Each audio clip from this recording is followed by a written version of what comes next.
I want a divorce. I'll give you $50 million. Ethan's coming back. My wife, Victoria Blackwood, slid a divorce agreement across the marble countertop. I was stunned. I'd woken up inside a novel. And not just any novel. I was the pathetic loser of a side character, the husband in a marriage of convenience. According to the original plot, I was supposed to cling to Victoria, pathetically refusing to leave. She was the Ice Queen CEO, a goddess on a pedestal. And for my troubles, I got a $100,000 monthly stipend. Who wouldn't want that life, me? I didn't want it anymore. The deal was, we'd be married for 3 years, but no touching. Victoria's heart had always belonged to her great lost love, a guy named Ethan Chase. To her credit, her moral code was strong enough to prevent any physical cheating. But a mental affair is still an affair. Then again, it was a contract marriage. She was paying for the privilege. Smack, smack, smack. I slapped myself hard across the face, cursing inwardly. This is what you get for binging trashy web fiction on Trashfire Reads. This is what you get, the loser, the cuckolded husband, the guy whose only weapon was whining, but I love you. God, it was pathetic. This wasn't even one of those satisfying revenge stories where the guy gets the girl back in the end. The character of Victoria Blackwood never looked back. Regret wasn't in her vocabulary. Even if she felt it, she'd sooner die than admit it. What are you doing? Playing the martyr. Victoria's cold, mocking voice snapped me back to reality. You might as well try to play hard to get, Cole. See how that works out for you. A divorce agreement? I'd sign it. Hell or high water, I was signing this thing today. Victoria, I said, my voice steady. I'll sign, but you have to agree to one condition. A contemptuous smirk played on her lips. She let her silk robe slip from her shoulders. What? You want to screw me one time for the road? You're not worthy. She tossed the robe at my face, and a wave of sweet, intoxicating perfume hit me. I swear, in that moment, the primal male part of my brain went into overdrive. Victoria, Victoria, you have no idea what you're doing, taunting a man like this when you're alone with him. But I calmed myself. I wouldn't dare force her. Even if the novels on Trashfire Reads were full of idiot CEOs with romantic delusions, this was the real world now. Or at least, a world that felt real. All Victoria had to do was scream, and security would be on me in seconds. I let the robe fall to the floor and ground it under my heel, a small, symbolic act of defiance against the woman who held all the cards. Victoria just pursed her lips, unimpressed. Sign the papers, she said, her voice laced with boredom. Don't waste my time. See, the untouchable CEO in public, a crude tyrant in private. I was her contract husband, but I was also her dog. Do you care about your dog's dignity? To be fair, for all her arrogance, she'd never been truly cruel. No whips, no making me kneel, no forcing me to role-play as her precious Ethan. She had a baseline of decency. But over 3 years of living together, she'd gotten comfortable ordering me around. Washing her lingerie, giving her foot massages, even running her bath. I got to see everything, but I couldn't have any of it. 3 years, and I was still a virgin husband. Tragic, but I wasn't that guy anymore. I picked up the pen. I already knew the terms by heart. $50 million in cash, a waterfront villa in the Keys, 2 luxury cars, and a couple of commercial properties downtown. The original Cole would have refused because he loved her. I didn't. And for that kind of payout, I'd sign my own death warrant. Cole Harrison. I scribbled my name, pressed my thumb onto the ink pad, and stamped it. Perfect. Victoria's lips curved into a slight, genuine smile. There was a flicker of appreciation in her eyes. Well done, Cole. You surprised me. Now, she said, all business again. What's your condition? Anything but my body. She was still a virgin.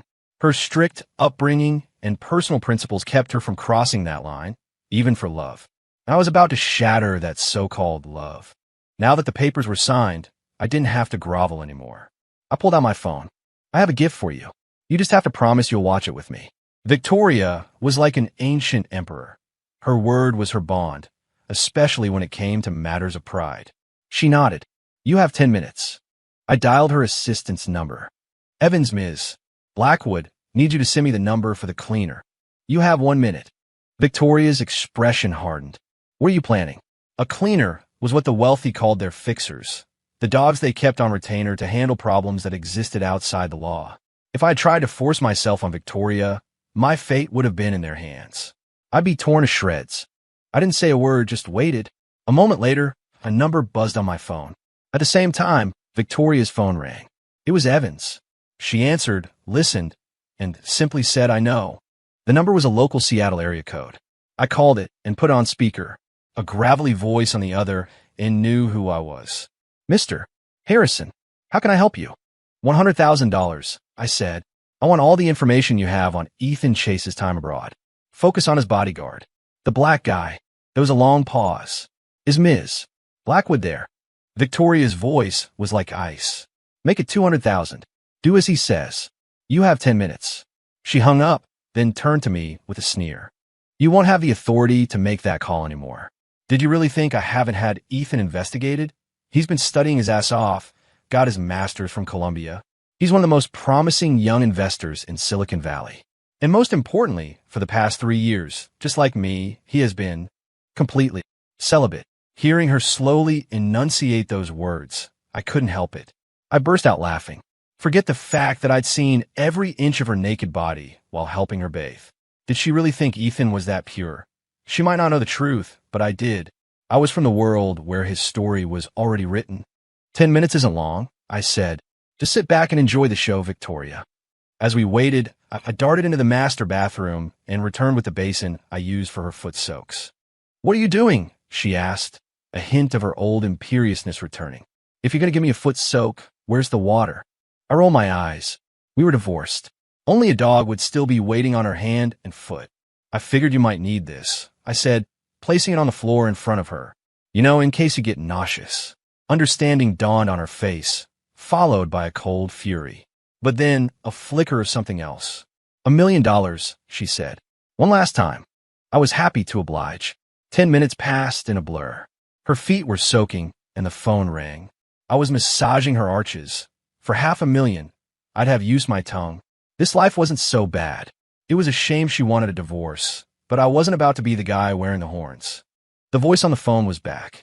Mr. Harrison, you have impeccable timing. A real sixth sense. Would you prefer a video file or a live stream? I wanted the live stream, of course, but I wasn't about to spend any more of my money. Victoria, however, spent it like it was nothing. Another 100,000, she commanded. Right away, the voice replied respectfully. I'm sending Mr. Harrison a secure link. A moment later, I got a WhatsApp message with a link. I accepted the connection, and the video feed opened. The first glimpse made my stomach turn. Victoria reached for the phone, but I instinctively covered the screen. Damn it. Part of me, the original Cole, maybe still loved her. This was going to destroy her. Victoria, the stream is graphic. If you see this, you'll never unsee it. It will haunt you. Get out of my way, she snapped, snatching the phone. Her eyes locked onto the screen, and she froze. Somewhere in California, in the daylight, was a dimly lit room. On a large bed, a tangle of limbs. One pale, one dark. The logistics of their position left nothing to the imagination. The video was shot covertly, probably a camera aimed through a window, so the image was slightly blurry. But anyone who knew that pale body would recognize it instantly. Victoria recognized her great lost love. Her hand gripped the phone so tightly I could hear the plastic creak, threatening to shatter. Why was she still watching, did she? Like this? Oh God, she was a pervert. The thought sent a chill down my spine. I suddenly wanted to flee Seattle, but not before I got my parting shots in. Huh. Victoria, is this your great love? I taunted, my voice dripping with venom. This is your epic romance. The man who was saving himself for you.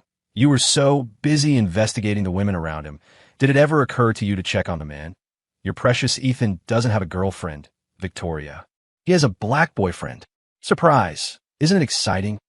I ragged on her for a full 3 minutes, but she didn't react. She was a statue. Finally, consciousness seemed to seep back into her body. Her voice was a raw, mangled rasp, like it had been run over by a truck. Cole, help me. I realized then she wasn't transfixed. She was paralyzed. Shock had locked up her body. I wanted to laugh, but I didn't dare. I tried to pry her fingers from the phone, but they were clamped shut with the strength of sheer terror. It took several minutes of gently massaging her hand before I could get the phone free. I killed the live stream, but not before saving a short clip.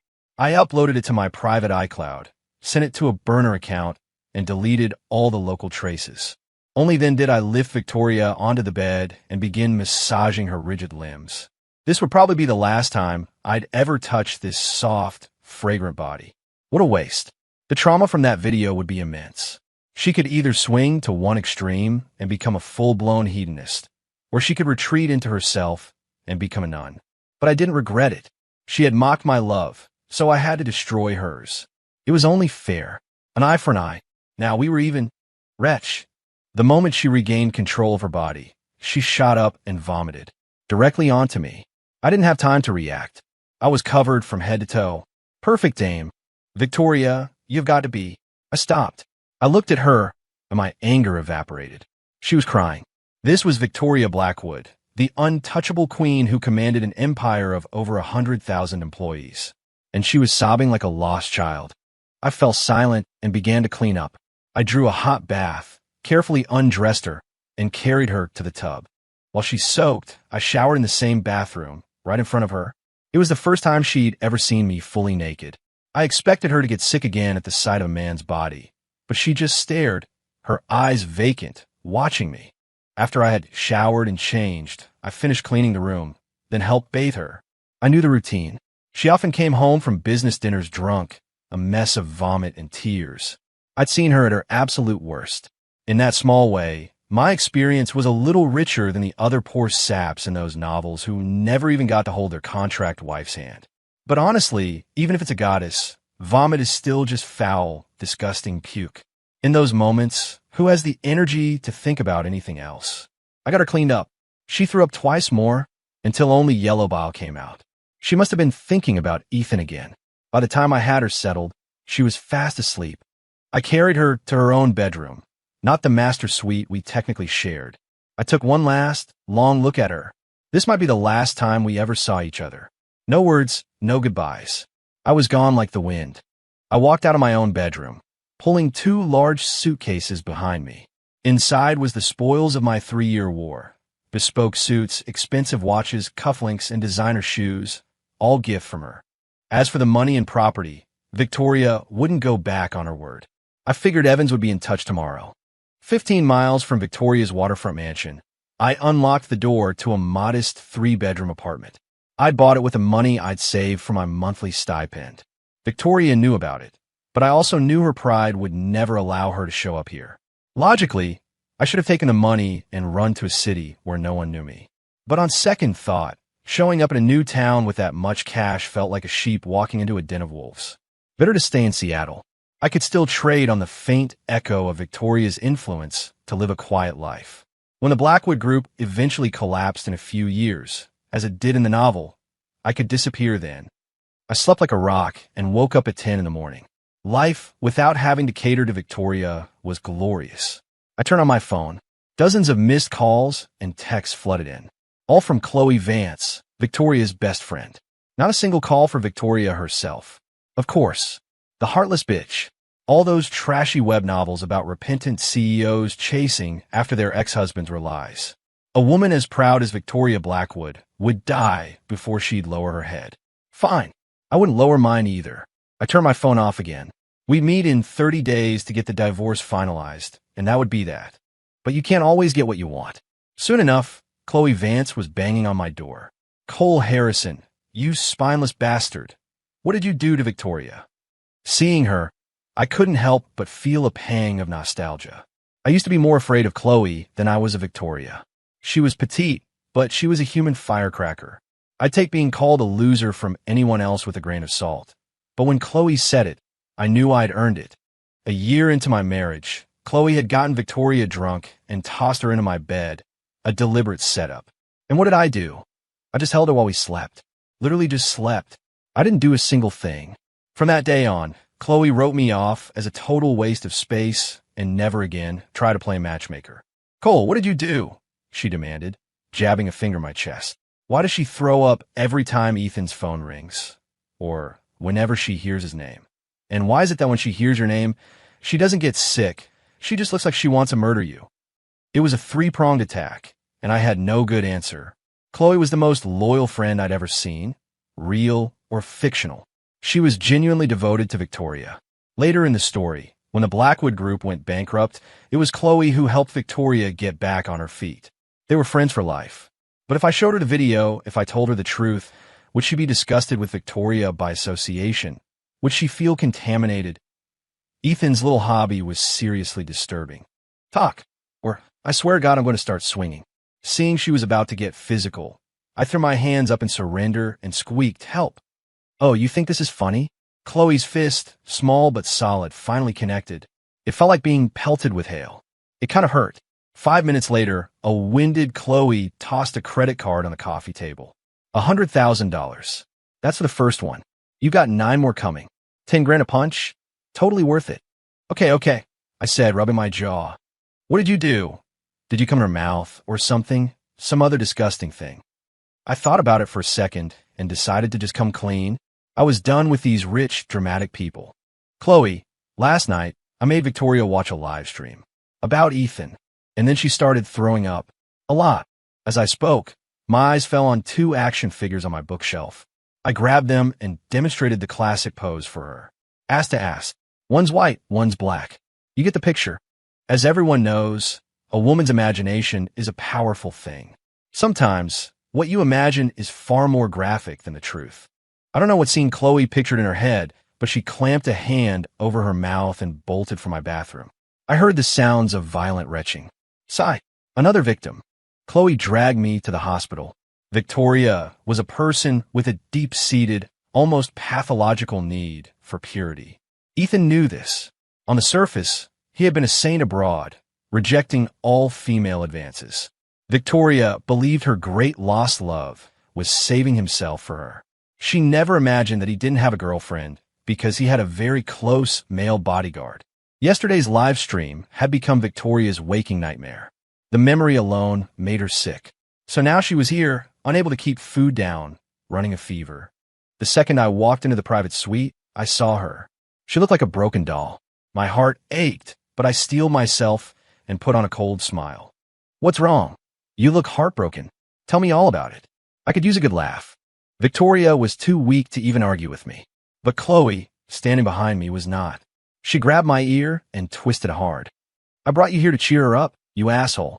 You say one more sarcastic thing, and you can give me my money back. I winced, grinning sheepishly. The money was my lifeline. It's a psychological issue. What am I supposed to do? Go find Ethan and drag him here. Wretch. The moment she heard his name, Victoria gagged again. But having not eaten all day, only a little clear fluid came up. Cole, just go, she whispered, her voice weak. And remember, never say that name in front of me again. If you do, I'll hand you over to the cleaners. I felt wronged. I didn't do anything. I warned her before she watched the video, and now she wanted to destroy me? Chloe sighed. She hasn't eaten a thing all day. There's a small kitchenette in the suite. Could you make her something she likes? This hospital was owned by the Blackwood family. The VIP suite was nicer than most presidential suites. I called the house manager, and within 10 minutes, fresh ingredients were delivered. Lobster bisque. I even added a bit of caviar. To get the texture just right, I painstakingly peeled the delicate membrane off each individual egg. Chloe watched me work, a thoughtful expression on her face. Victoria knows how good you are to her, she said quietly. She just doesn't know how to appreciate it.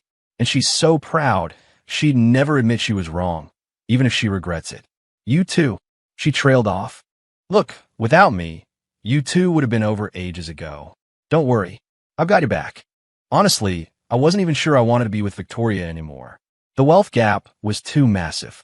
It made me feel insecure and inadequate. I had no faith in our marriage. Today, it was the great lost love. Tomorrow, it could be her assistant. And the day after that, some college kid she was mentoring. The trashy novel starter pack for a female CEO. The first love, the male assistant, the younger protege, and the kept brother figure. Oh, and a loser husband. Victoria had already checked off one box. But I wasn't a loser.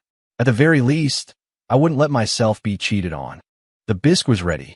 I let it cool slightly before bringing it to her. Her expression was still numb, but the rich aroma seemed to bring her back to life. "Thank you," she murmured. Then, out of habit, she opened her mouth, waiting for me to feed her. Well, the rich get what they want. I wasn't about to argue with a sick person. I fed her spoonful by spoonful. She finished 2 large bowls and finally seemed to regain some of her strength. I decided it was time to go. In 30 days, 10 a.m., I'll be waiting at the courthouse. I paused at the door. By the way, Victoria, a storm is coming. Is the Blackwood Group ready for it? Can you keep the 5-year-old secret of the Harborview Lot 2 project buried? Without waiting for a reaction, I turned and left, my exit clean and final. I knew the plot of the novel. Originally, I wasn't going to interfere with Victoria's bankruptcy. But as of now, we were still a single entity. I hadn't seen a dime of that $50 million yet, nor the deeds to the properties. According to the original story, Ethan Chase would be arriving in Seattle this evening. In 2 days, he would start his campaign against me. The Chase family was also a powerhouse in Seattle. For now, I still needed Victoria's protection. After I left, my words left Victoria stunned. The secret of that land deal was known only to a handful of top executives at the Blackwood Group. How did Cole know? What did he mean? Was someone planning to use that secret to destroy them? Slowly, Victoria's composure returned. One secret wasn't enough to bring down an empire like Blackwood. Over the years, the company had its share of skeletons. Her father and she had been working to clean things up, but past mistakes, even when corrected, leave scars. They wouldn't stand up to a serious investigation. "Chloe, I need to get out of here," she said, her voice firm. Cole was right. A storm is coming. Chloe didn't know the details about Harborview Lot 2, and she didn't ask. Seeing Victoria's urgency, she understood someone was making a move on the Blackwood Group. The easiest way to break a fortress is from the inside, and Victoria was the most obvious target. Over the years, countless men had tried to get close to her using all sorts of schemes, especially the tired old damsel in distress rescue trope. But the wealthy have ways of dealing with such ploys. They were especially cautious about that one. If you tried it, they'd investigate your family back 18 generations. Maybe only in cheap novels did the rich fall for the "I'll devote my life to you for saving me" cliché. Chloe had been about to say that Ethan's return was suspiciously timed, but remembering Victoria's reaction to his name, she held her tongue. "Victoria, maybe you should ask Cole to come back. Based on what he just said and what happened yesterday, he's not a loser. He really loves you." A flicker of warmth crossed Victoria's cold eyes, but her tone remained frosty. "I know he's capable, but I can't ask him back. Not yet. He's only safe as long as he's outside the Blackwood family, away from me." Chloe's eyes widened in realization. "So you deliberately divorced him to protect him?" Victoria paused. It was a good excuse, but she disdained lying. "That's half of it. The other half is that I did still have feelings for that person. Now, I see it was just nostalgia for a youthful crush. The wise don't fall in love. That saying is true. You're always chasing what you can't have, and you ignore the person who loves you most right by your side. If Cole wants to leave, I'll let him go." Chloe stomped her foot in frustration. That was Victoria for you. Proud to a fault. Back at the Blackwood Group headquarters, Victoria's mind was in turmoil. She realized she was sick. Before she could even begin to work, she gave her first order to Evans. "Schedule an appointment for me with Dr. Anya Sharma, the therapist at Mindwell. Female. Also from now on, my core security detail will be all women. The second and third perimeters can have men. My driver is to be replaced with a woman, and no men are allowed in my office. Furthermore, if that person from California returns, he is not to come within 100 yards of me." Evans took notes, her mind reeling in shock. What's happened to the boss? It's like she's developed some kind of phobia, but so severe she can't even be around men. As for that person, after 5 years as her assistant, Evans knew exactly who she meant. She never thought she'd see the day the boss would refuse to see him, let alone ban him from coming near her. What was going on?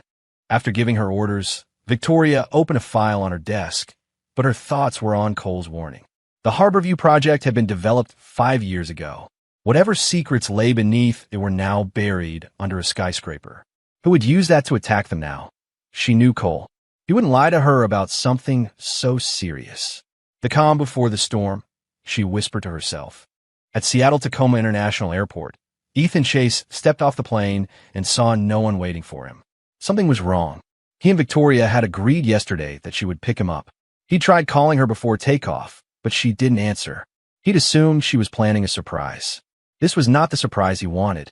Could it be that her useless contract husband was refusing to cooperate with the divorce? Ethan sneered. He, the real leading man, was back. How could dare a stand-in have the audacity to remain in Seattle? The man had a death wish. He pulled out his phone. Hey, it's me. Find out where Victoria Blackwood is right now.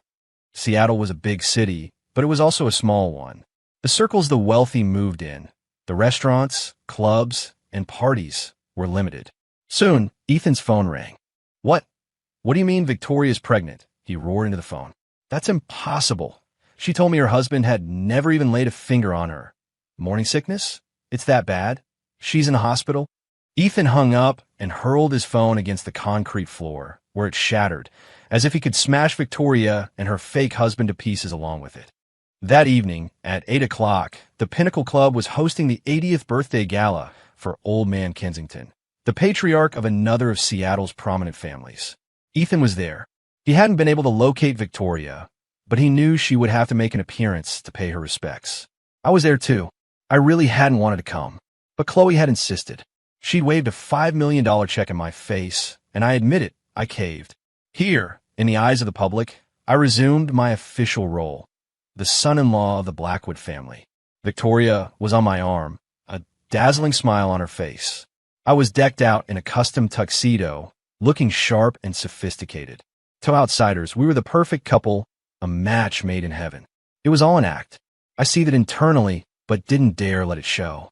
Victoria, for her part, was probably just as uncomfortable.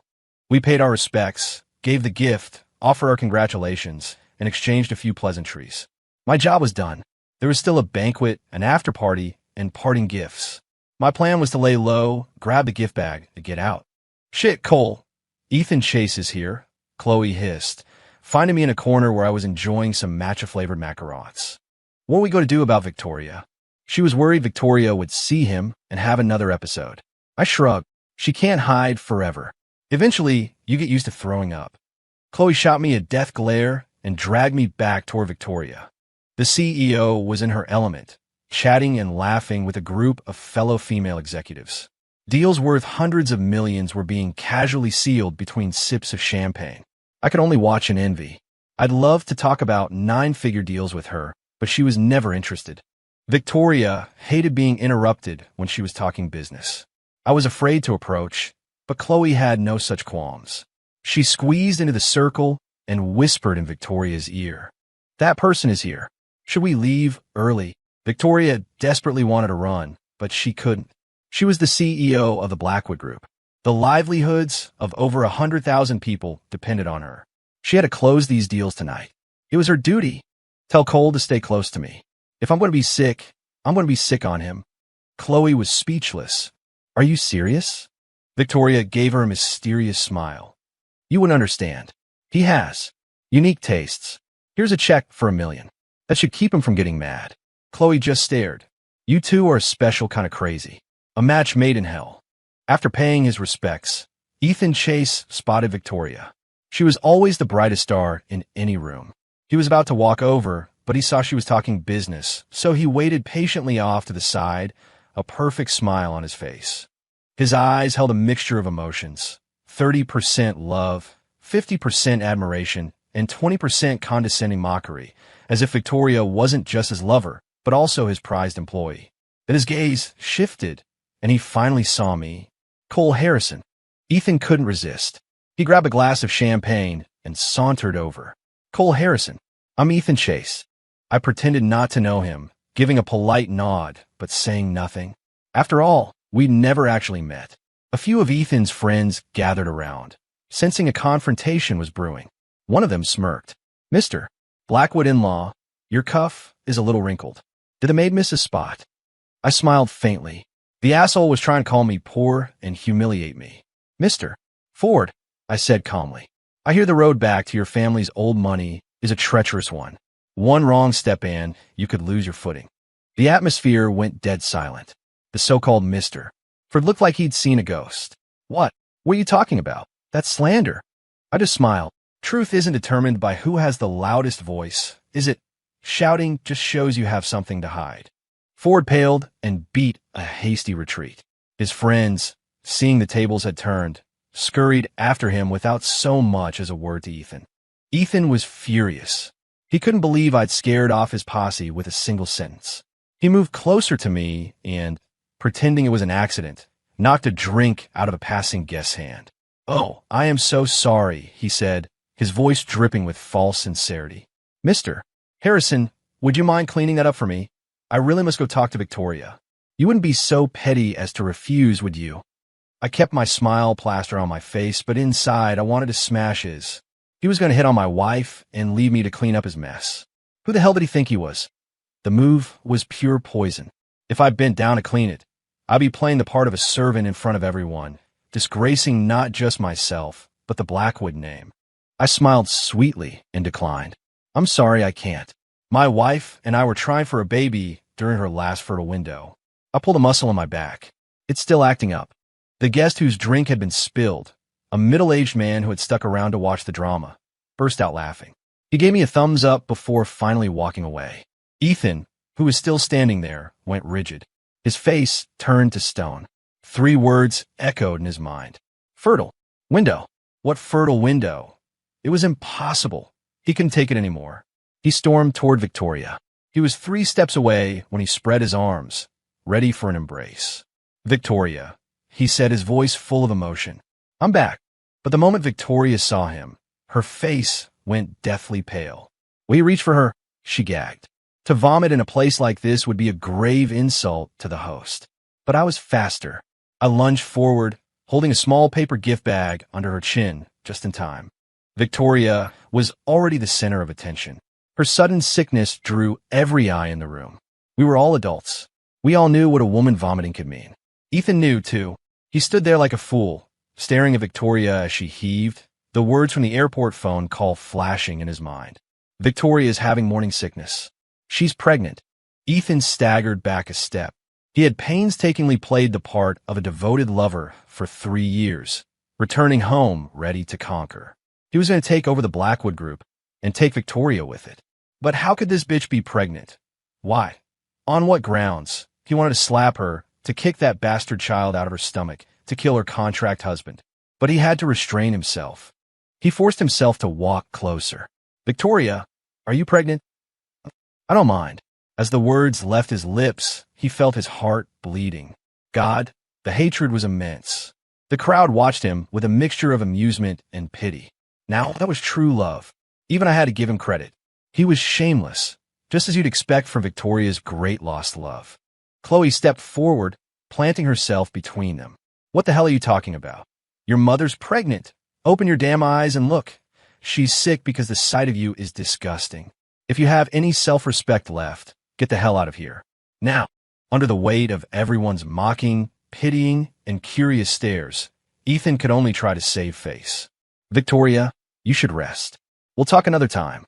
But Victoria was still caught in a wave of physiological nausea, too sick to even look at him. As Ethan retreated, Victoria slowly regained her composure. For a second, a wave of sadness washed over her. Just a few days ago, they had been whispering sweet nothings to each other over the phone. Now, the mere mention of his name made her sick, let alone the sight of him. That live stream was a scar she would carry for life. "Cole Harrison," she said, her voice low. "You're a cruel man. Are you satisfied now?"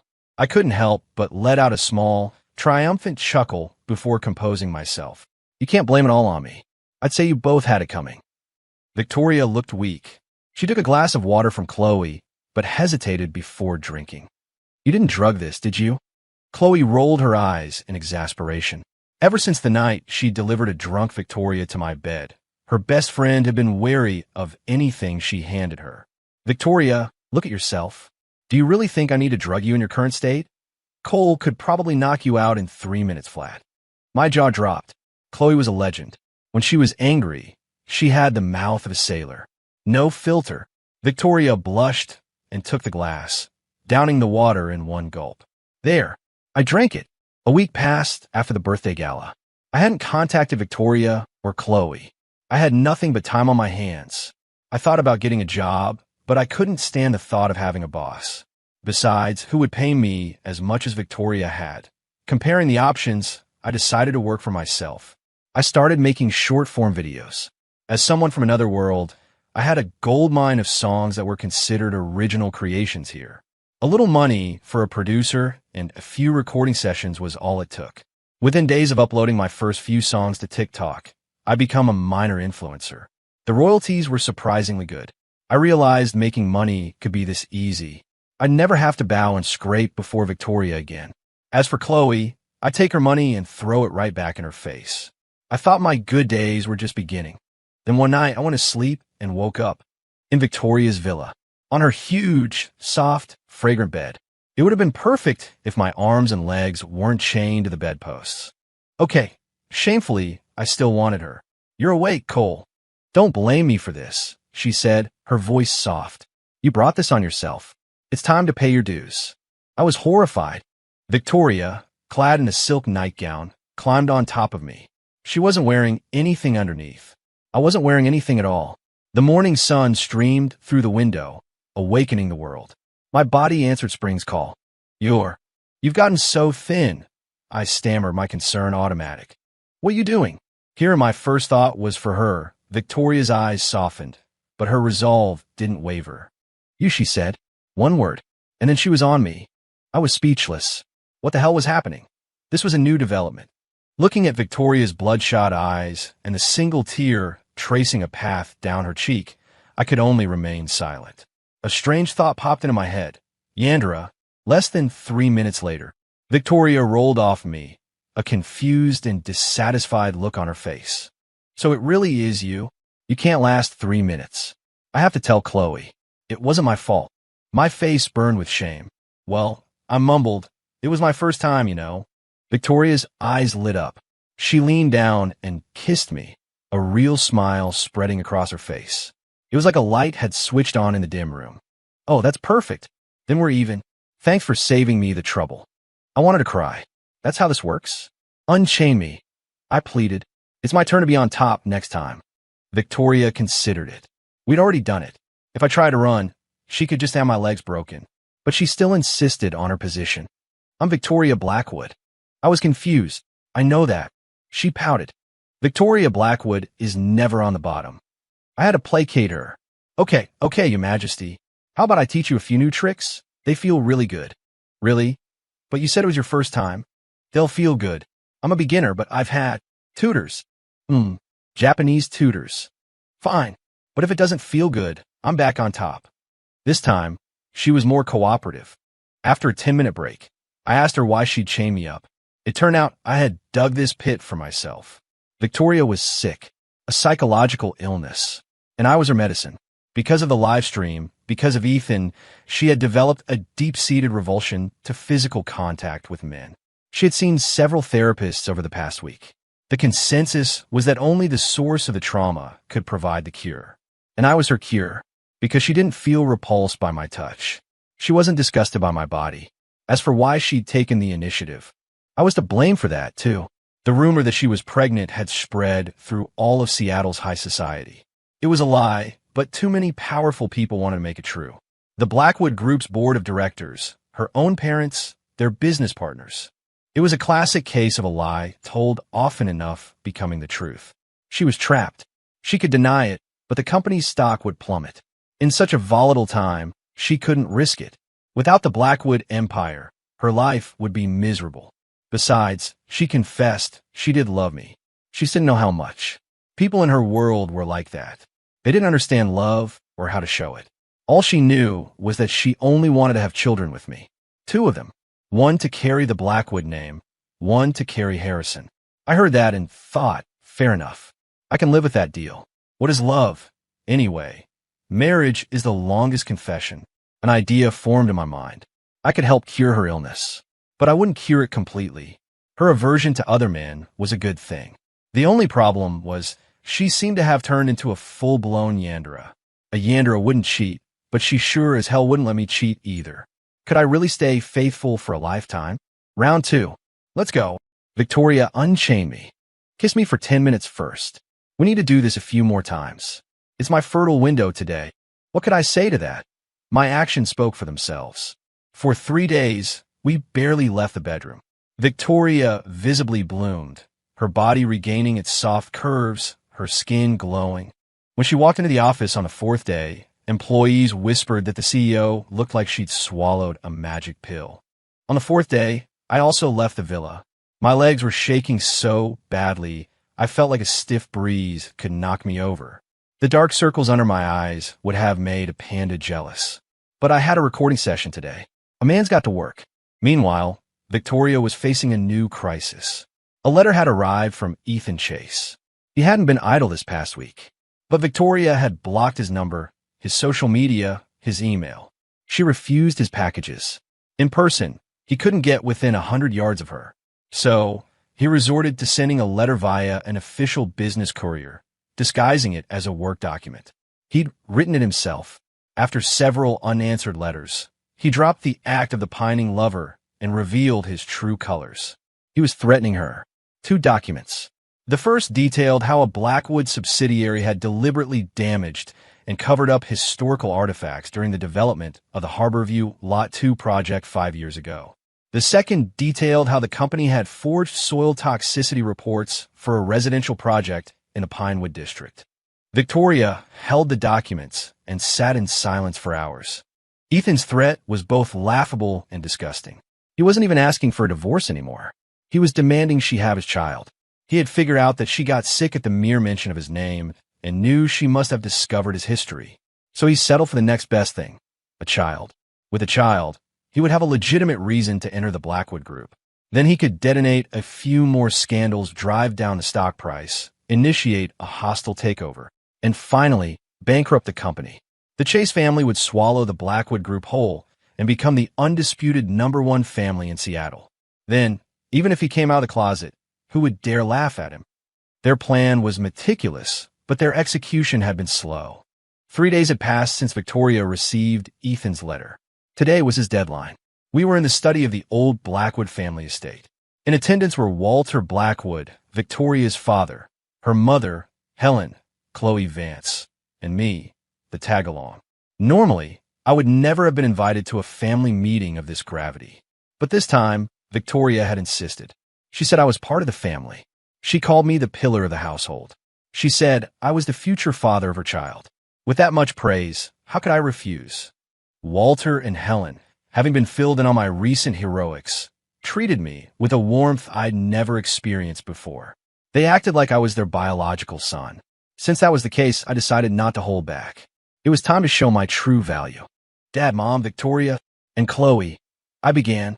What I'm about to say is top secret. I paid a lot of money for this information, and it's all verified. You can check it for yourselves. With that preface, I started. Dad, your executive assistant, Mr. Sheffield, has been having an affair with your 5th mistress for the past 5 years. And before she was with you, she was working for the Quinn family. Walter stood up, ready to argue, but I held up a hand to stop him. Your cousin, Uncle Gene, is planning to sell his 5% stake in the company at the next board meeting. Directors Zhao, Yin, and Tian are on the fence, but they'll probably follow his lead. And there are already people on Wall Street setting up to short the company's stock. I took a sip of tea, giving Walter time to make a few calls. After a few hushed, tense conversations, his face was as black as thunder. He was trembling with rage. I continued. The authorities will be receiving anonymous tips. About the company, about you, Dad, and about Victoria. And you too, Mom. Helen was shocked. Me? I've been retired for 10 years. What do they have on me? It's not a huge deal, I said gently. But you've been paying off your brother's gambling debts for years. And co-signing his loans. The amounts have gotten substantial. You should be prepared. Helen slumped into her chair, looking faint. Walter, the old veteran, collected himself. Go on, he commanded. Drawing from my memory of the novel, I laid out the entire sequence of events that led to the Blackwood Group's bankruptcy. As I spoke, Walter realized how many things had been happening under his nose. Victoria was just as shocked, a cold sweat breaking out on her skin. Honey, she said, her voice full of awe, how much did you pay for all this? Once we get through this crisis, I'll pay you back double. I smiled. Who said talking about money ruins a relationship? Nonsense. Walter had also regained his composure. Now that he knew the enemy's playbook, he could preempt their every move. The hunter had become the hunted. Cole, he said, you have a brilliant mind for business. Come work for the company. I'll make you a vice president. I laughed and shook my head. I knew my own limits. If I hadn't read the book, I'd just be an ordinary guy. Dad, I'm not joining the company, and I don't want any shares. I have my own passions. Victoria supported me. My little Yandra was now my biggest fan. Dad, my husband is a musical genius. He writes, composes, and sings. He's going to be an international superstar one day. Working for us will be a waste of his talent. Chloe chimed in. That's right, Uncle Walter. I was just thinking of buying an entertainment company to sign him.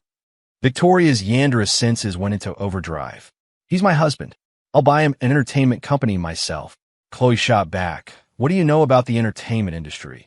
Do you have time to keep an eye on him? I'm offering to help and you're turning me down? Look at you. Can you even last 10 minutes with him anymore?